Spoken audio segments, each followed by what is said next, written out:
Viewers, अब पहला टी20 तो इंडिया ने बड़ी कन्विंसिंगली जीत लिया या बांग्लादेश ने वन साइडेड हार लिया। अब दूसरा टी20 कल मैच होने वाला है दिल्ली में। अब दोनों टीमें तो पहुंच गई हैं वहां और ये तीन जो मैचेस की सीरीज होती है, चाहे वो वनडे हो या टी20 हो, इसमें बड़ा अजीब सा ये एक सिचुएशन हो जाती है कि इसमें क्या टीम चेंज करेंगे। अब खासतौर पे जो पहला जो टी20 हुआ है उसमें तो देखिए बॉलर्स ने ऐसी हालत कर दी थी बांग्लादेश की कि बाकी फिर बल्लेबाजों का तो कुछ मौका ही नहीं लगा। अब अगर कोई स्कोर 180 190 हुआ होता तो फिर हम सोच सकते थे कि भाई क्या परफॉर्मेंस होती या क्या नहीं होती, और फिर उसमें पता चलता कि कौन रन बनाता है कौन नहीं बनाता है। अब जैसे अभिषेक शर्मा का तो गेम वही है, उसको तो मारना ही था आके, वो पागलों की तरह दौड़ पड़ा, रन आउट हो गया। अब इस बारे में मुझे लगता है, क्योंकि मुझे पता चला, कोई मुझे बता रहा था कि युवराज सिंह ने लिखा कि थोड़ा दिमाग लगा के खेलो इस तरह से, क्योंकि ये क्या नाम है इसका, अभिषेक शर्मा ने टीम इंडिया के जीतने के बाद कुछ अपने इंस्टाग्राम या कुछ उसमें ट्विटर पे कुछ लिखा होगा कि भाई इंडियन टीम जीत गई, और वो सेलिब्रेशन वाले मूड में होगा। तो नीचे युवराज सिंह उसका कोच है, तो युवराज सिंह ने लिखा कि अपना दिमाग ठिकाने रख, ये दिमाग लगा के खेलने वाली बात है। तो मतलब इसके पहले भी एक बार जब अभिषेक शर्मा ने कुछ गलत शॉट मार के आईपीएल में आउट हुआ था, तो नीचे जबकि रन बनाए थे उसने, और उसमें फिर युवराज सिंह ने फिर उसमें ट्विटर पे लिखा था कि मेरा जूता तैयार है इधर। तो युवराज सिंह मुझे उस तरह का कोच लगता है जैसे नॉर्मली कोच होना चाहिए। मतलब हमारे जमाने में तो हमने तो उस तरह के कोचेस देखे हैं जो कि बहुत स्ट्रिक्ट हुआ करते थे, तारीफ तो कभी करते ही नहीं थे। मतलब वो हमारे कोच की तारीफ तो वो होती थी जब वो डांटे नहीं। अगर वो नहीं डांट रहे हैं इसका मतलब ये है कि वो तारीफ कर रहे हैं कि आपने कुछ अच्छा ही किया होगा, इस वजह से आपको डांट नहीं पड़ी है। तो ये हालत थी। तो मैं हमेशा इसीलिए बोलता हूं कि ये जो प्राइवेट कोचेस रहते हैं ना, प्राइवेट कोचेस किसी काम के नहीं है। अगर आपको अपने बच्चे को कोई स्पोर्ट खिलाना है ना, तो उसको सरकारी जिम खाने में भर्ती करो आप। जो ये हर सिटी का, हर स्टेट का कुछ ना कुछ वो होता है ना स्पोर्ट्स कॉम्प्लेक्स, वहां पे अक्सर गवर्नमेंट कोचेस हुआ करते हैं, वहां भेजना चाहिए आपको।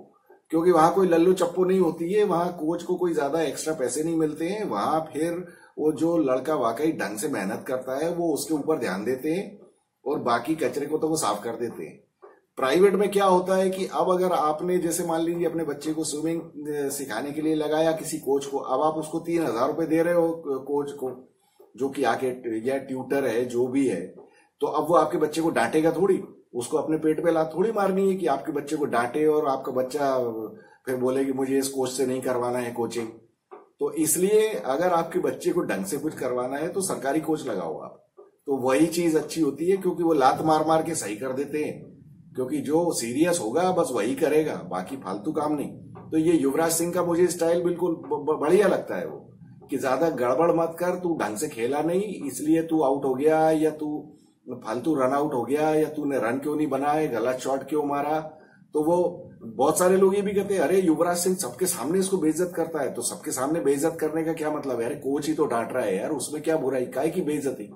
अगर आपके माँ बाप आपको सबके सामने डांट दे तो क्या उसमें बेइज्जती हो जाएगी आपकी? तो ऐसा ही कोच का सवाल है कि कोच ने अगर डांट दिया सबके सामने, लिख दिया उसने कि साले जूते से पीटूंगा, तो उसमें क्या बुराई है? उसमें क्या बुरा मानने वाली बात है और कौन सी बेइज्जती? अरे कोच की वजह से ही तो तुम यहां पहुंचे हो यार, उसमें क्या है?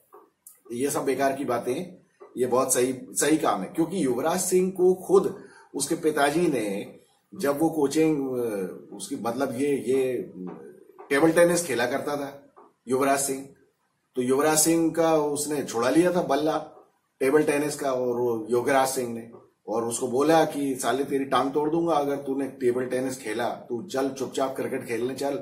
तो इस तरह से मारपीट के उसको क्रिकेट खिलाया, तभी जाके युवराज सिंह बना ना। तो वो मैं सीरियसली इस बात को मानता हूं कि कोच जो है वो स्ट्रिक्ट होना चाहिए, ऐसे हंसी मजाक लल्लो चप्पू वाला काम नहीं। तो ये बहुत सही काम है।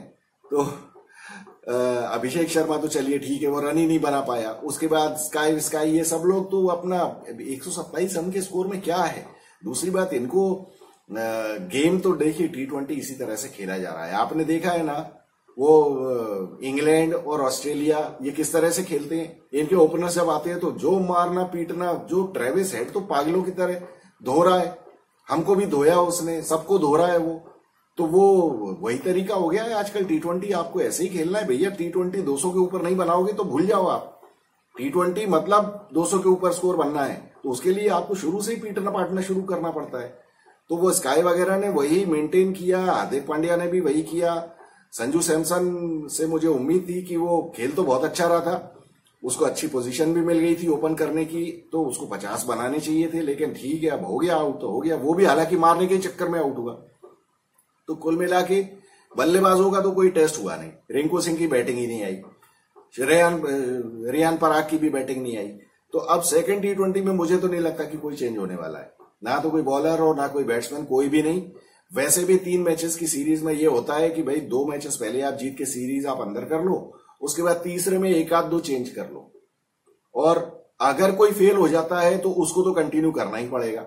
अब जैसे दूसरे मैच में मान लीजिए अभिषेक शर्मा सेंचुरी ठोक दे, तो तीसरे मैच में फिर उसकी जगह किसी को लिया जा सकता है। लेकिन प्रॉब्लम यह है कि यहां तो कोई ओपनर ही नहीं है, सिवाय अभिषेक शर्मा और संजू सैमसन के कोई ओपनर ही नहीं है टीम में, तो अभिषेक शर्मा को तो बिठाएंगे नहीं।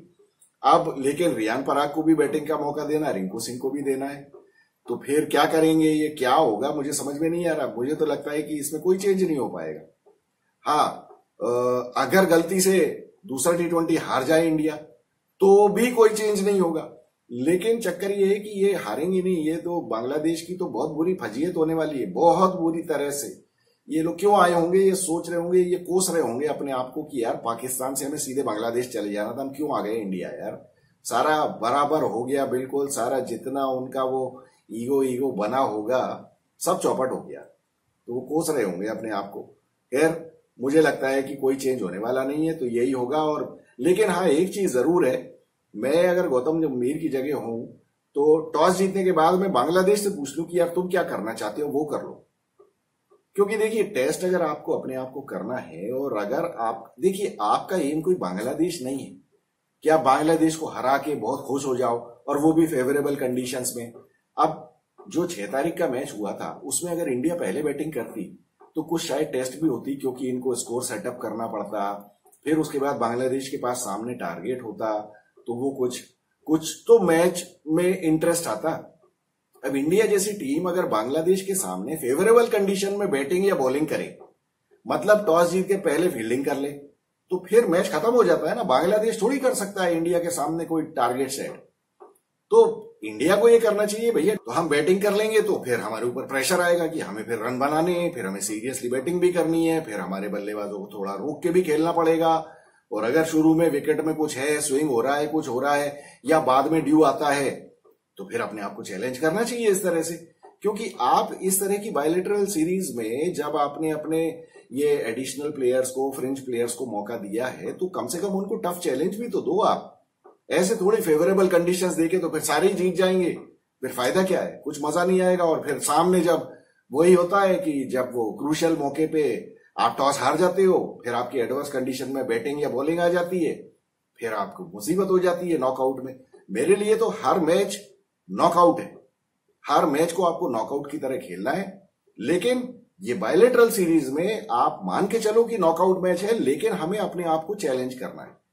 तो चैलेंज करने का मतलब ये नहीं कि टॉस जीत के आप पहले फील्डिंग ले लो, वो चीज थोड़ी सी गलत है, और वो भी बांग्लादेश जैसी टीम के साथ।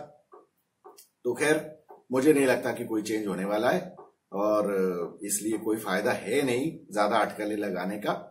अब देखिए पहले मैच के बाद किलर AK-47 ने लिखा है कि ये वुमेन्स टीम से बड़े नाराज हैं, जैसा कि हम सभी नाराज हैं, क्योंकि ये कह रहे हैं very shameful victory of women Indian team against Pakistan, now very difficult to manage the run rate, they should have won in 10 overs.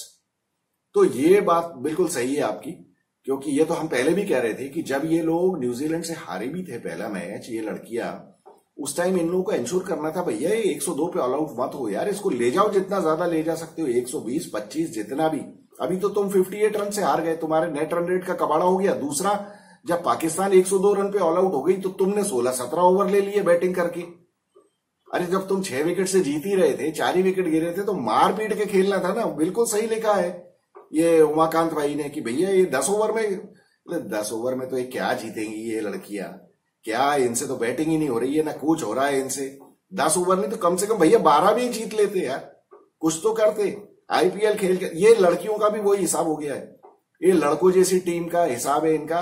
ये नॉकआउट में या वर्ल्ड कप में जाके सारा इनका कबाड़ा होता है, वहां प्रेशर आ जाता है बुरी तरह से, ना हाथ चल रहे, ना बल्ले चल रहे, ना कुछ हो रहा, फील्डिंग टांगों के नीचे से निकल रही बॉल, हाथ से कैच टपका रहे, कुछ भी बकवास काम चल रहा है इनका, बिल्कुल लड़कों की तरह खेल रहे। ये सारे आईपीएल के हीरो बन गए ये लोग भी, लड़कियां भी। आईपीएल में अभी देखो मार पीट चालू। आईपीएल में भी बीसीसीआई को ये कुछ करना चाहिए, ये जो होता है ना ड्यू की वजह से, तो बिल्कुल ही वन साइडेड मैचेस हो जाते हैं, उसमें हर कोई लल्लू पंजू आके बाद में बैटिंग करते हुए मारने पीटने लगता है। ये सब बकवास काम है, इसकी वजह से क्वालिटी खराब हो रही है गेम की। क्या ठीक है।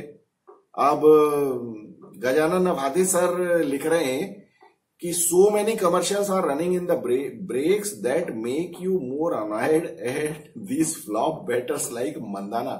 नवाथे सर काफी नाराज हो गए, मंदाना को फ्लॉप बैटर बोल रहे हैं। अब देखिए, आप फ्लॉप बैटर कहो या मत कहो, बहुत सारे लोग आर्गुमेंट कर सकते हैं मंदाना को फ्लॉप बैटर कैसे कह रहे हैं, लेकिन भैया जब जरूरत है तब रन नहीं बनाए। जब वर्ल्ड कप में तुम रन नहीं बनाओगे तो बायलेटरल में तुम कितने ही बना दो, उससे हमको क्या करना है यार। चाटने तुम्हारे सेंचुरीज और रन या आईपीएल के रन।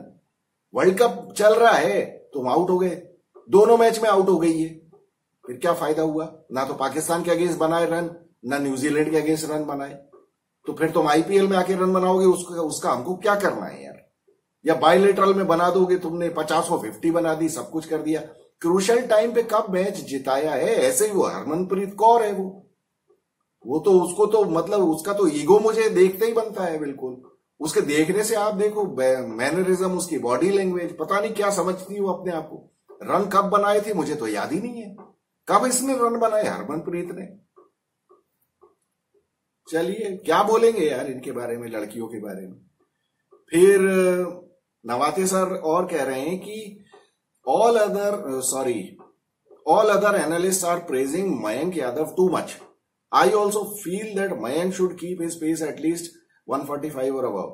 तो वही है, जैसे बेनिफिट ऑफ डाउट हम दे रहे थे ना कि हो सकता है बहुत दिनों बाद आया है खेलने, तो इस वजह से इसने दम नहीं लगाई हो।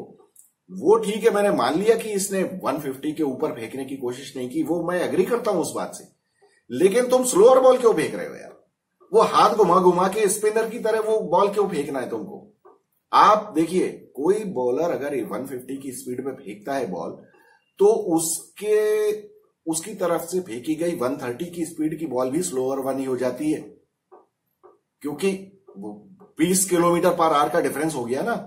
तो बैट्समैन तो एक्सपेक्ट कर रहा है कि 145 प्लस आएगी और तुम 130 की फेंक दो, लेकिन तुम तो 110 की स्पीड पे स्पिन फेंक रहे हो यार। ये बात गलत है, ये मुझे नहीं समझ में आई। इसको रोका जाना चाहिए कि ये नहीं भैया। और आप 24 बॉल में से यार 20 बॉल आप 145 के ऊपर नहीं फेंक सकते, तो फिर स्टेमिना नाम की क्या चीज है यार, फिर क्या होगा तुम्हारा। ये बात तो मुझे बिल्कुल भी बर्दाश्त नहीं। अगर आप भैया 150 की रेपुटेशन लेके आ रहे हो, फिर आपसे हमें चाहिए नहीं स्लोअर बॉल। स्लोअर नहीं, आप बैट्समैन को डरा के आउट करो। उसको डर होना चाहिए कि मुझे लग गई तो मेरा करियर चौपट हो जाएगा। बैट्समैन को जब तक ये डर नहीं होता है ना, तब तक आप उसका विकेट ले नहीं सकते हो। इसलिए ये बात नवाथे सर की बिल्कुल सही है। Nitish Reddy didn't ball all that good. हाँ, नीतीश रेड्डी का भी हो सकता है कि शायद फिटनेस की वजह से, क्योंकि अभी वो दिलीप ट्रॉफी भी नहीं खेल पाया था, हो सकता है वो भी उसकी फिटनेस की वजह की प्रॉब्लम हो। Abhishek got out due to lack of experience but he will be star in the long run. ये इसमें कोई डाउट नहीं है Navathe sir, I agree with you कि ये बात सही लगती है मुझे। Hardik was the best as usual, he fielded very well, batted brilliantly and bowled reasonably well. Yes, fielding और बॉलिंग के बारे, बैटिंग के बारे में तो हार्दिक का कोई क्वेश्चन ही नहीं है। और बॉलिंग तो देखिए, हमको पता है उसकी लिमिटेशन क्या है। वो फ्लैट विकेट होता है तो फिर उसकी पिटाई हो जाती है, उसको भी चाहिए हेल्प कुछ ना कुछ विकेट से। लेकिन बस वो तो मुझे तो उसका स्वैग पसंद है, बहुत स्वैग पसंद है उसका मुझे। तो उसने बांग्लादेश को दिखाया कि तुम्हारी हैसियत क्या है। बिल्कुल भाई। अभी तो जैसा अभी मोदी जी दिखा रहे हैं मोहम्मद यूनिस को, वैसे ही हार्दिक ने दिखाया है शंटो एंड कंपनी को। बढ़िया काम किया। Surya brilliant captaincy and classy batting though not many runs, yes. Good break for Sanju, yes he batted very well. India will make it 3-0 for Bangladesh, yes. मुझे भी लगता है, आई एम ऑल्सो 95% कॉन्फिडेंट कि 3-0 हो जाएगा। फिर Indian bowler battery is too good that Shubham Dubey is dropped, sorry dropped तो नहीं है, वो तो इंजरी हो गई। अब ठीक है, ये मतलब हम ये तो नहीं कहना चाहते कि वो इंजरी की वजह से बाहर हो जाए, और ऑब्वियसली नवाते सर भी वो नहीं कहना चाहते, लेकिन ही शुड बी ड्रॉप्ड, ये तो इसमें कोई डाउट नहीं है। तो चलिए, ये कमेंट्स थे। बाकी मिलते हैं हम कल के मैच के बाद, देखते हैं बांग्लादेश क्या करती है, क्या लेके आती है टेबल में।